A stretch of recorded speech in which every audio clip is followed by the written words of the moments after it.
오늘 말씀을 통해서 에스더서를 이제 마무리하도록 하겠습니다. 우리는 두 번에 걸친 이 에스더 말씀을 통해서 보이지 않는 하나님의 손, 죽으면 죽으리다 라는 신앙에 대해서 살펴봤는데요. 페르시아의 아하수에로 왕은 모든 신하를 다 불러놓고 아주 큰 잔치를 베풀었습니다. 왕은 그 자리에서 자기 아내 황후의 아름다움을 자랑하고 싶었어요. 그래서 황후를 오라 라고 불렀으나 황후가 왕의 말에 순종하지 않았지요. 때문에 화가 난 왕은 이 황후를 폐위시키고 다른 황후를 이제 두게 됩니다. 그 과정에서 유대민족 출신인 에스더가 이제 뽑히게 됐다라는 그런 얘기예요. 황후의 자리에 앉게 됐는데 에스더에게는 아버지처럼 자기를 키워준 모르드게라는 삼촌이 있었죠. 그는 대궐 문 밖에 항상 머물고 있었어요. 모르드게는 그렇게 궁 앞에 있다가 왕을 죽이려는 음모를 우연히 듣게 됩니다. 이 사실을 이제 에스더에게 알렸고 음모를 꾸미던 모살꾼들은 체포가 돼서 처형이 되죠. 그러나 모르드게는 그때까지는 아무런 대가를 받지 못했습니다. 시간은 흘러가죠. 자, 그러던 중 왕의 신하인 하만이라는 자가 있었는데 이 하만이라는 자의 지위가 그야말로 하늘 높은 줄 모르고 치솟기 시작합니다. 심지어 왕 다음의 자리까지 올라가서 어느 정도 왕의 역할까지 할 정도였습니다. 백성들은 하만을 보면 무릎을 꿇고 예를 갖춰야만 했어요. 그러나 모르드게는 궁 앞에서 이 하만을 봐도 절대로 그에게 무릎을 꿇거나 예를 갖추지 않았습니다. 하만은 이러한 모르드게가 너무도 괘씸했어요. 그래서 모르드게만이 아니라 모르드게와 같은 민족인 유대 사람들을 핍박하기 시작을 합니다.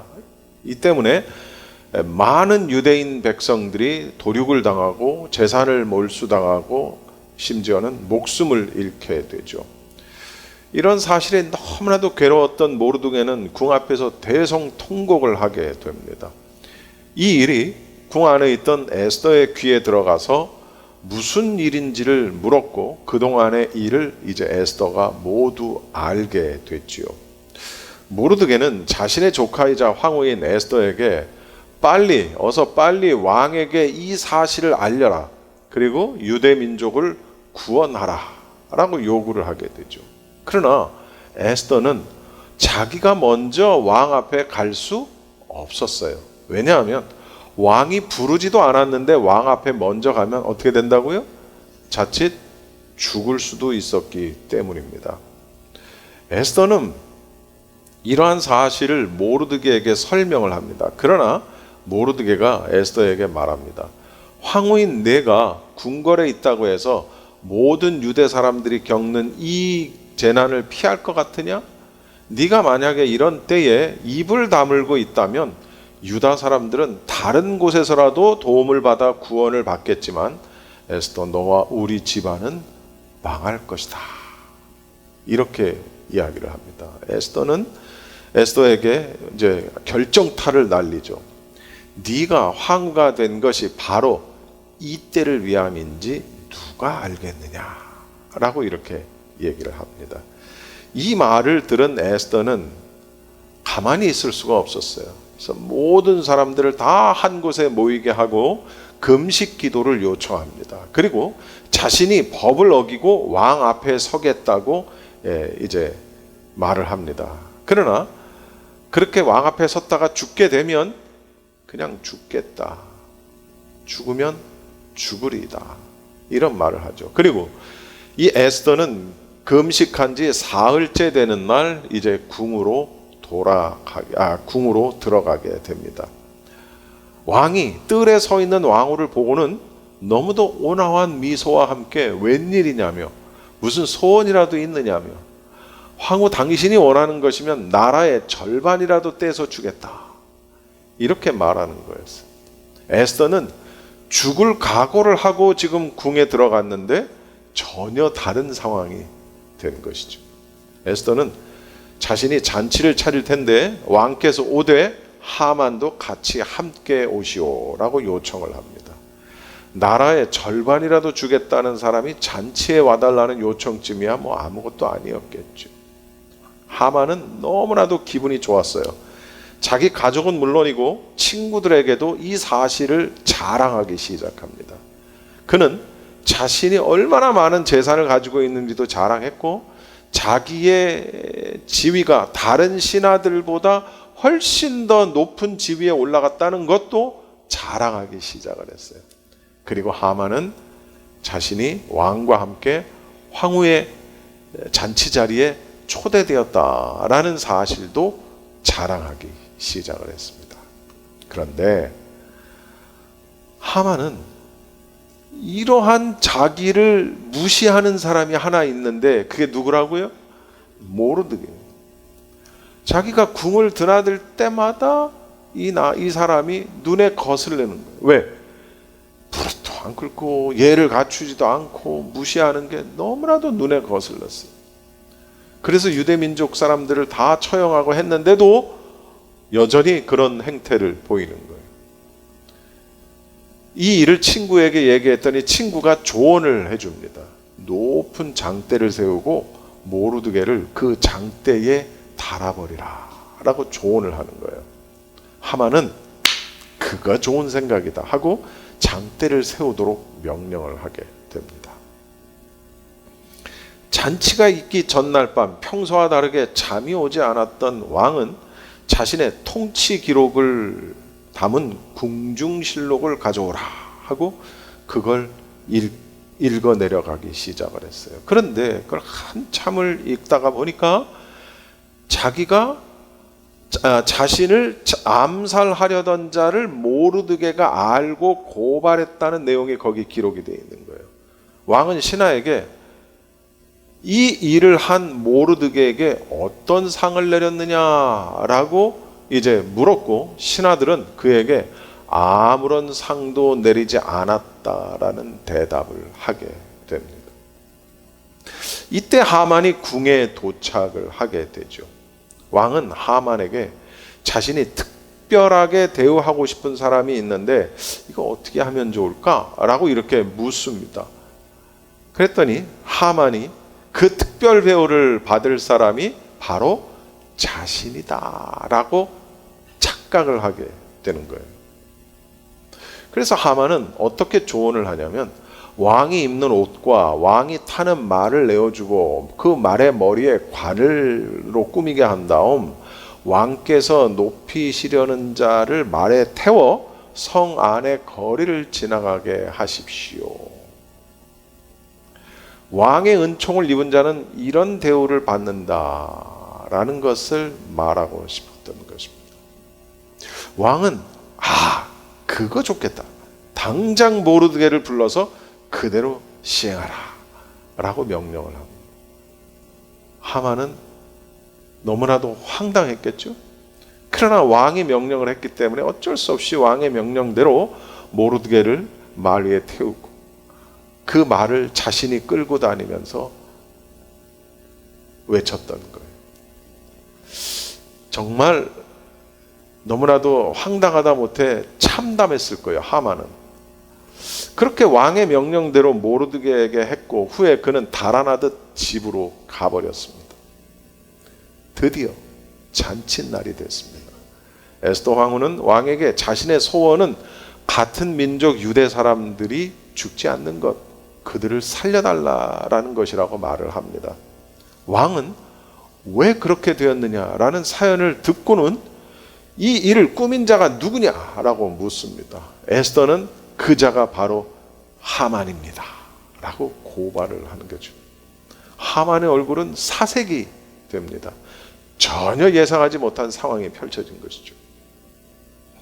화가 난 왕은 그 자리에서 일어나 뜰에 나가서 화를 진정시키고 있었습니다. 그 순간 하만은 에스더에게 무릎을 꿇고 엎드려 목숨만은 살려달라고 애걸복걸을 합니다. 그러나 밖에 나갔던 왕이 들어와서 보니까 하만이 에스더의 침상에 엎드러져 있었던 것을 보게 됩니다.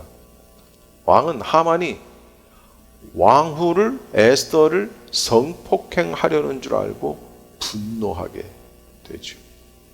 그래서 결국은 하만이 이 사건으로 인해서 모르드게를 달아 죽이려고 했던 그 장대에 자신이 달려 죽고 말았다 라는 겁니다. 왕은 유대 민족 사람들을 죽이려고 내렸던 하만의 조서를 취소하기 위해서 왕의 이름과 인장을 찍은 조서 하나를 급하게 만듭니다. 그리고 이 조서를 인도에서부터 에티오피아까지 127개 지방에 있는 대신들과 총독들, 각 지방 귀족들에게 급하게 보냅니다. 각 성에 사는 유다 사람들이 모여서 목숨을 지킬 수 있도록 합니다. 누구든 유다 사람들을 공격하는 자는 그들의 가족을 죽이고 재산을 빼앗을 수 있도록 한 겁니다. 왕의 명령으로. 그러나 아하수에로 왕은 이 아하수에로 왕이 다스리는 모든 지방에서 유다 사람들이 이렇게 할 수 있는 날을 매일 그렇게 할 수 있는 게 아니라 12번째 달인 아달월 13일에 하루 동안 그렇게 할 수 있다라고 규정을 한 거예요. 아달월은 우리 요즘으로 얘기하면 2월에서 약 3월경입니다. 즉 겨울이 끝나고 봄이 오기 직전 그때를 아달월이라고 합니다. 아달월 13일 하루 동안으로 규정을 하게 되죠. 그래서 유다 사람들이 대적들에게 원수 갚을 날을 미리 준비하게 한 거예요. 자, 이런 내용의 조서가 발빠르게 전국 각지로 이제 전달이 됩니다.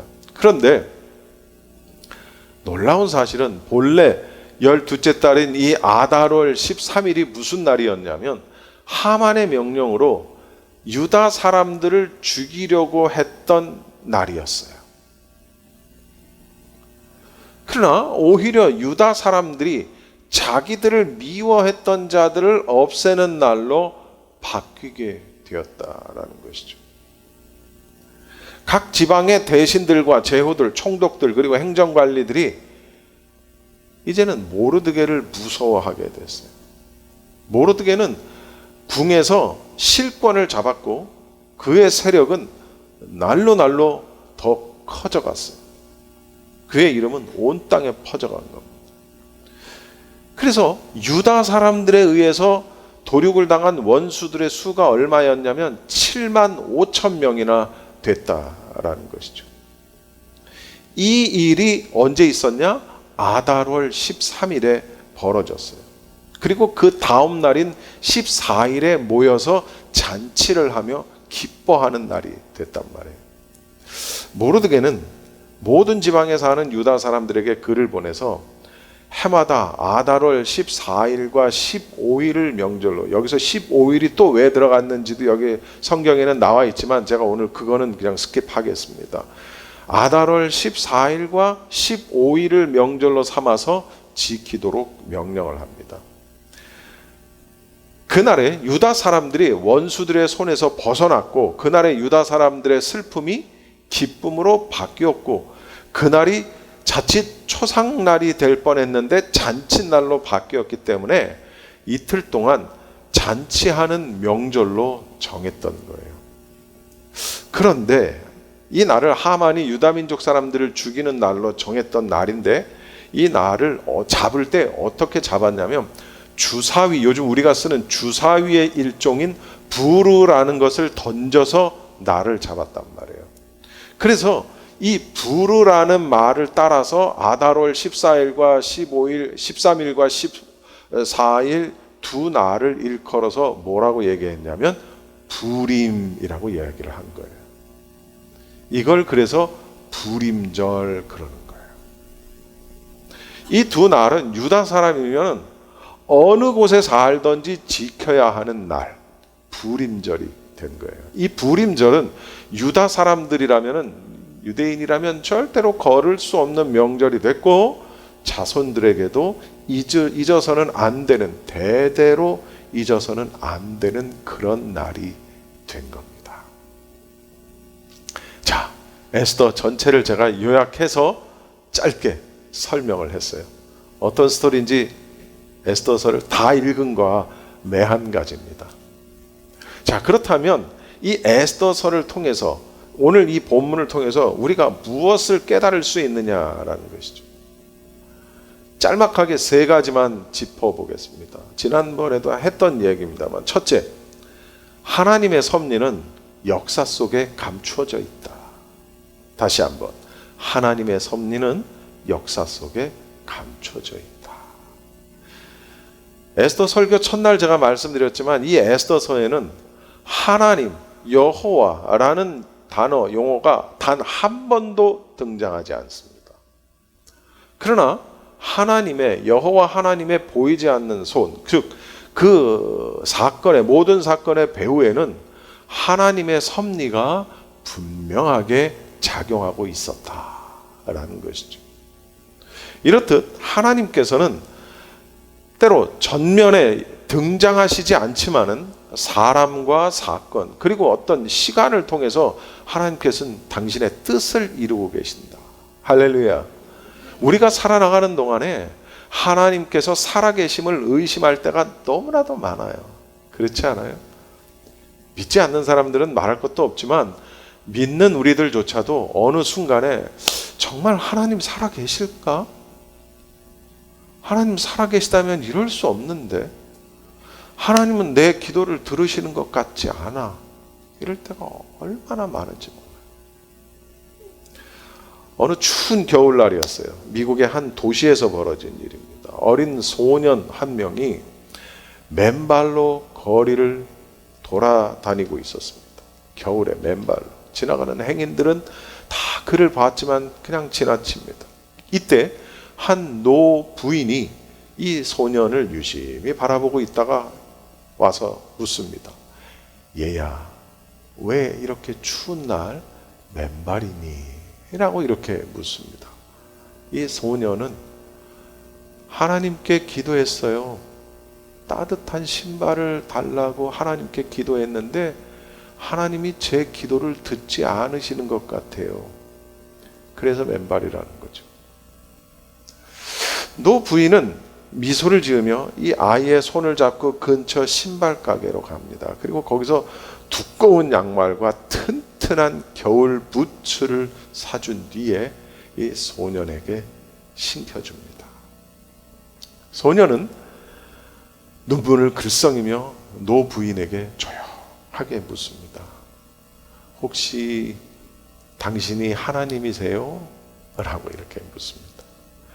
노 부인은 웃으면서 말합니다. No, 아니란다. 나는 그냥 하나님의 손과 발이 되어드린 것 뿐이란다. 자, 여러분, 하나님께서 맨발로 걷는 아이의 기도 소리를 들으시고 하나님이 직접 내려오셔서 신발을 사주시지 않아요. 우리가 무슨 기도를 했다고 해서 하나님이 직접 오셔서 어떤 문제를 해결해 주시고 무언가를 채워주시고 필요한 요소를 공급하시고 그렇게 하시지 않아요. 그러나 누군가가 그 아이에게 신발을 사줬어요. 그죠? 보이지 않는 하나님의 손이 하나님께서 기도를 들으신 거예요. 그래서 보이지 않는 하나님의 손이 작동한 거예요. 하나님께서 일하고 계세요. 할렐루야. 지금 이 순간도 어떤 사건을 통해, 어떤 누군가를 통해, 그리고 어떤 시간에 하나님께서 열심히 일을 하고 계시다는 거예요. 믿으십니까? 여러분, 우리의 삶 속에서 하나님의 흔적이 보이지 않는 것 같지만, 도저히 하나님이 계시다면 이럴 수 없는 것 같지만, 그럼에도 불구하고 하나님께서는 열심히 여전히 일하고 계시다는 사실을 꼭 믿으시기 바랍니다. 두 번째, 하나님께서는 악한 자의 꾀를 되돌리신다는 겁니다. 무슨 얘기냐? 하만은 모르드게를 달아 죽이려던 장대에 자기가 달려 죽었어요. 네, 이것이 궁극적으로 하나님의 방법이라는 겁니다. 2차 세계대전 중에 독일의 나치 정권이 우리가 잘 아는 대로 유대인들을 핍박을 했죠. 이때 코리 텐 붐이라는 여성이 있었습니다. 이 사람은 네덜란드 사람입니다. 이 여성은 가족과 함께 유대인들을 집에 숨겨 주어서 그 유대인들을 살리는 일을 했습니다. 그러나 결국 이 일이 끝내 발각이 되고 맙니다. 그래서 그녀를 비롯해서 그녀의 가족들은 수용소로 끌려가게 되죠. 그리고 그곳에서 가족들이 다 죽고 맙니다. 그리고 코리텐붐 여사 한 명만 기적적으로 이제 살아나게 되는 거예요.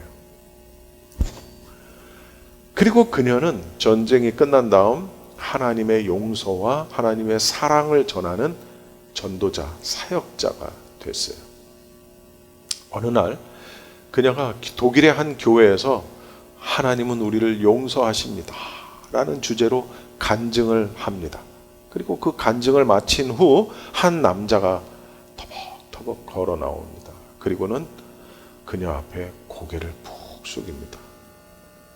그는 바로 그 나치 수용소에서 이 코리텐붐과 가족을 고문하던 그 나치 장교였던 거예요. 그는 말합니다. 그때 나는 악한 사람이었습니다. 전쟁이 끝나고 나도 예수님을 믿게 됐습니다. 그리고 나는 진심으로 회개했어요. 오늘 내가 당신의 설교를 듣고 용기를 내서 당신에게 사과하기 위해 왔습니다. 저를 용서해 주시겠습니까? 코리텐붐 여사는 온몸이 굳고 마음이 얼어붙었어요. 그렇지 않겠습니까? 왜? 원수가 지금 내 눈앞에 있는, 자기가 가진 모든 걸 가지고 그를 죽여도 현찮을 원수, 자기 가족을 다 죽인 원수가 그 앞에 있어요. 부들부들 떨렸겠죠. 심장이 터져 나올 것 같았을 거예요. 간절히 그는 기도했어요. 그리고 하나님의 은혜를 구했어요. 그리고 끝내 그녀는 자신의 손을 내밀어 이렇게 얘기했습니다. 나는 당신을 용서합니다. 왜냐하면 하나님이 나를 먼저 용서하셨기 때문입니다. I forgive you because God first forgave me 라고 그녀는 말을 합니다. 하나님은 의인들의 억울함을 반드시 어느 시간 하나님의 방법으로 풀어주십니다. 할렐루야.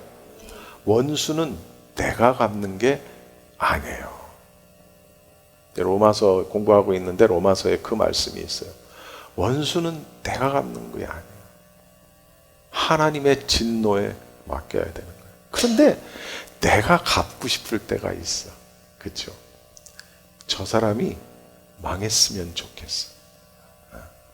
저 사람은 절대 예수 안 믿었으면 좋겠어. 그죠? 저 사람의 나비를 한 대 가서 쳐버렸으면 좋겠어. 마음속으로 수없이 주먹을 날리고. 여러분, 세상에서 악이 이기는 것 같이 보여도 끝은 하나님의 손에 달려 있다라는 것을 믿으시기 바랍니다. 이 사실을 믿어야 돼요. 그럼에도 불구하고 속상할 때가 너무너무 많아요. 그렇지 않습니까? 저 사람은 잘 됐으면 좋겠는데, 예수 잘 믿고 잘 됐으면 좋겠는데, 저 사람은 망했으면 좋겠는데 그렇게 안 돼. 끝으로 세 번째, 우리의 삶에도 불임절이 필요하다. 우리의 삶에도 불임절이 필요하다. 무슨 얘기냐? 여러분, 우리의 삶에도 예상하지 못한 고난과 어려움이 닥칠 수 있다라는 거예요. 제가 전에 많이 아프고 난 뒤에 한 설교 기억나시죠? 우리의 진정한 신앙의 가치는 고난과 어려움이 닥쳤을 때 비로소 그 진가를 드러낸다는 거예요. 무슨 얘기냐면 모든 일이 다 잘 풀리고 건강하고 행복할 때는 얼마든지 내 마음이 넉넉해집니다. 그렇지 않습니까? 여러분, 내 호주머니에 돈이 있을 때는 넉넉해요, 내 마음이. 세상이 아름답게 보이고요, 하나님께서 살아계셔서 맨날 은혜 주시는 것 같고 복 주시는 것 같고 나를 지켜주시는 것 같아요. 막 없던 믿음도 생겨요. 문제는 경험하고 싶지 않은 고난과 역경이 우리의 삶을 무너뜨릴 때, 나를 넘어뜨릴 때도 과연 그때도 믿음이 있느냐? 그때도 하나님께서 살아계시는 것 같은 느낌을 가질 때가 있느냐라는 것이죠. 근데 그렇지 않을 때가 많다는 거예요. 고난과 역경이 닥치면 그냥 저는 이스라엘 백성들 욕 안 해요. 제가 아프고 난 다음에는 이스라엘 백성들 욕 안 해요. 왜? 얼마나 힘들었을까. 그것이 정당하다는 얘기가 아니라, 그게 옳다라는 얘기가 아니라, 아주 조금 하나님께서 어떻게 생각하실는지 모르지만 인간적인 마음으로는 조금 이해는 가더라고요. 저들이 얼마나 힘들었으면, 홍해가 갈라지고 구름 기둥과 불 기둥 10가지의 재앙이 눈앞에서 펼쳐지는 이 모든 광경을 봤는데도 불구하고 그들이 불평을 할까? 이해가 되세요? 그걸 눈앞에 봤는데 그걸 불평하고 원망한다는 게 이해가 되세요? 근데 그게 원망이 나오고 불평이 나와요. 왜? 너무 힘들고 그 힘든 것이 오래 지속되면 그렇게 되더라라는 것이죠.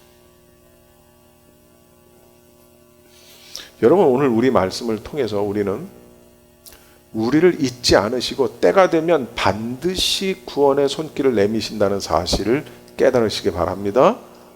따라서 우리는 낙심도 하지 말고 절망도 하지 말고 반드시 우리를 일으키시는 하나님의 섭리를 신뢰하면서 믿음의 길을 반드시 걸어야 합니다. 때로는 죽으면 죽으리다의 마음으로, 때로는 이때를 위함인 줄 누가 아느냐, 이런 믿음과 생각과 자세를 가지고 오늘 우리가 살아가야 하겠습니다.